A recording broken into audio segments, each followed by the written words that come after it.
Hello, DeSoto. Mayor Rick Walker here with your Mayor's Minutes from our May 21st City Council meeting. Before I get into individual items again, I want to recognize those folks that continue to follow and participate in city discussions, including ongoing comments and questions regarding the data center project and other items.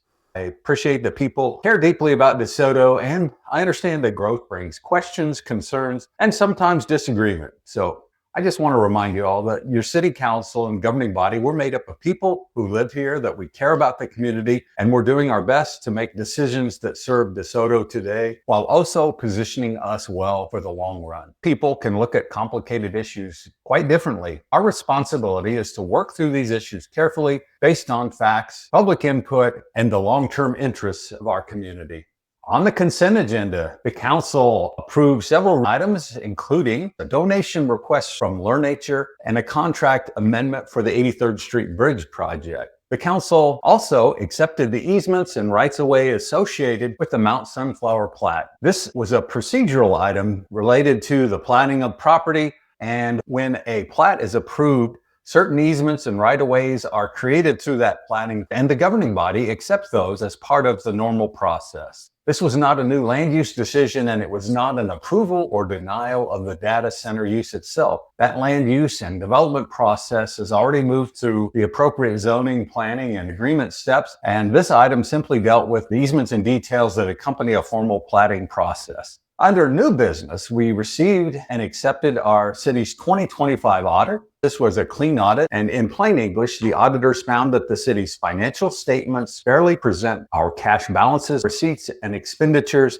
in all material respects. So it's a good report for our financial staff and our administrative team. The council also held a public hearing and discussion on potential projects for the 2027 Community Development Block Grant Program. The maximum annual grant amount has increased to $200,000, which is a meaningful opportunity for our community. Staff and council discussed possible projects, including sidewalk and pedestrian improvements in the older part of town, water line improvements in the Lakeview Heights area, and stormwater improvements near 82nd and Wea Street, along with a possible water main upgrade along Pinner Avenue. The grants are intended to improve quality of life, especially in eligible areas with low to moderate income residents. Ultimately, the council decided to go with a combination of the water line projects to include in the grant application. Another important item was the approval of an agreement with Confluence to begin the update of our comprehensive plan. Our current plan was last fully updated in 2019, and we've had several smaller updates since then. Given the amount of growth, infrastructure planning, development pressure, and community change we're experiencing, we believe this is the right time to take a fresh look at where DeSoto is headed and do a complete update of this document. The plan update will include research and data collection, public outreach, future land use scenarios with a focus on downtown, utility and roadway strategies, planning commission training, and a workshop with the city council as part of the adoption process. The council next considered and approved the rezoning of approximately 14.8 acres at the northwest corner of Lexington Avenue and 95th Street to C2 General Business District. This location is near the K10 Lexington interchange, and the future land use plan has shown this to be commercial for a number of years. This rezoning doesn't approve any specific use or plan on its own, so a future development plan will come forward through the planning process, having a complete review of traffic, utilities, stormwater, landscaping, lighting, and other code requirements. Related to that same area, the council heard an initial presentation from Colby Capital regarding an economic incentive request for a proposed mixed-use development project at that site. The proposed project includes a convenience store, hotel, and restaurant pad sites. At this stage, it was the initial presentation only. Staff has not had a full analysis of the cost benefits of a potential incentive package, and those will come back to the council at a future meeting.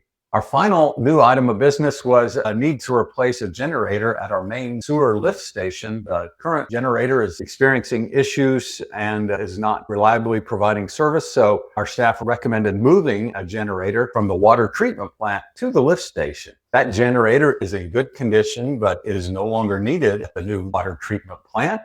And this approach will save the city a great deal of money and time, as the purchasing of the new generator will cost much more than the roughly $78,000 that we agreed to award to Garney Construction to move that generator for us.